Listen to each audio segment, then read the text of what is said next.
What's it like when a person is so sad they forget how to smile? The man thought he had never truly loved his wife, until he lost her in a car accident. He's gone. When Davis woke up from his coma, his father-in-law, eyes red, told him the bad news. Strangely, Davis didn't cry. Instead, he seemed calm. In the messy operating room, it was as if he could still see the doctors trying to save her. Davis simply wiped the blood off his leather shoes. He even felt a bit hungry, so he went to the vending machine and bought a bag of chocolates. But the chocolates got stuck in the dispenser. Davis was a little annoyed, but quickly asked the doctor. The machine doesn't belong to the hospital, it's a vending company. Faced with such a half-hearted answer, Davis didn't say much. He quietly took down the vending company's complaint address, then went home alone. There was still a note from his wife in the fridge from the day before, but Davis didn't bother reading it. He sat at the table eating frozen food, only feeling that the house was quieter without her. His parents rushed in from out of town, and the funeral was held soon after. Davis looked back and saw that everyone at the funeral was crying so hard. People comforted one another, as if they had been dealt a huge blow, but Davis's face stayed blank. He thought everyone was being overly dramatic. Only when he noticed the strange looks from others did Davis realize maybe he was supposed to act sad too, so he went to the bathroom alone.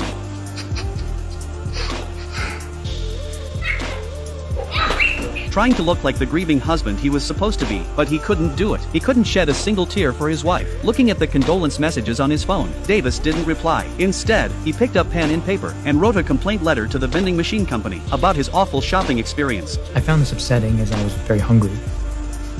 And also my wife had died 10 minutes earlier. I'm not saying that was your fault. We were in a car accident. Remarkably, I escaped without a scratch. I'm not trying to dramatize my claim. I just want to be thorough. Maybe I should start from the beginning.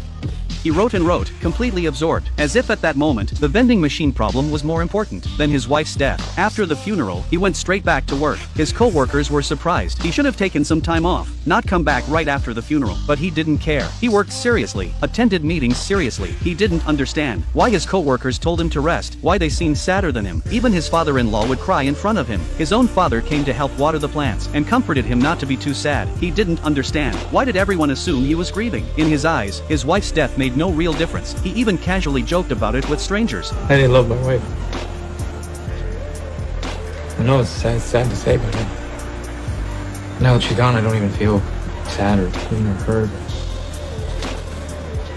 One day, he opened the fridge and found a note from her reminding him to fix it. Before, he always ignored these reminders, but now, he wanted to follow her request. So he got his tools and tried to fix it, but he had no idea what he was doing. A fridge that was only leaking water ended up completely dismantled. Looking at the mess, he oddly felt relieved. After that, he started enjoying tearing things apart. He took apart the office computer, the metal door of the office restroom, even the coffee machine his wife bought. But these small things no longer satisfied him. So he put on a suit and went to a construction site, paying to work as a laborer. The boss didn't ask much, just handed him a hammer. A co-worker even gave him a sledgehammer. He started smashing walls, demolishing things. The workers thought he was crazy, but to him, it was perfectly normal. He wasn't sad. He didn't need a reason. It just made him feel good. One day, he found his nephew playing drums. Hearing the strong rhythm, he started dancing like a zombie, as if he could feel a bit of joy. He didn't realize that even though he claimed not to be sad, he was trying in every possible way to feel happiness. He had his nephew put the music on his phone. Then,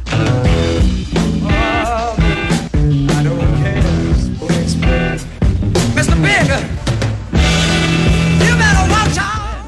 his co-workers, noticing something was off, tried to check in on him, but his answer was always, "I'm fine," even though he wasn't insane, and kept saying he was fine. He would often see his wife right in front of him, sometimes even in the mirror. He started to think he was hallucinating, but when he went to the hospital for tests, the doctor told him nothing was wrong. One day, while demolishing a house at the site, he accidentally stepped on a nail.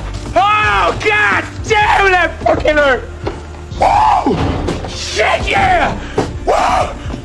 After that, he stopped going to the construction site. Instead, he drove a bulldozer and demolished his own home. The once empty rooms no longer felt hollow. They were now full of rubble. And seeing this, he felt a strange comfort. He moved on to the bedroom, smashing without hesitation, as if destroying everything about his wife and the reality he couldn't accept. Breaking open a cabinet, he found a piece of paper. It was her pregnancy report, but she had never told him she was pregnant. He drove to confront his father-in-law. On the road, the sunlight was too bright, so he pulled down the visor and found another note from her, but his mind was only on her pregnancy.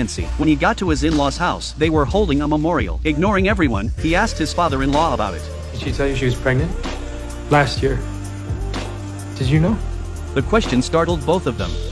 Why didn't she tell me? His mother-in-law finally said, You want to know why? It wasn't yours. She was seeing someone, and I took her for the procedure. Later, he went to his wife's grave. By chance, another man came to lay flowers. He knew this must be her lover, but the man told him he was actually the driver who caused the accident. The man cried with guilt, and Davis comforted him. When he got home, he saw the note he had tossed away earlier. It was a little joke from his wife. If it's raining, you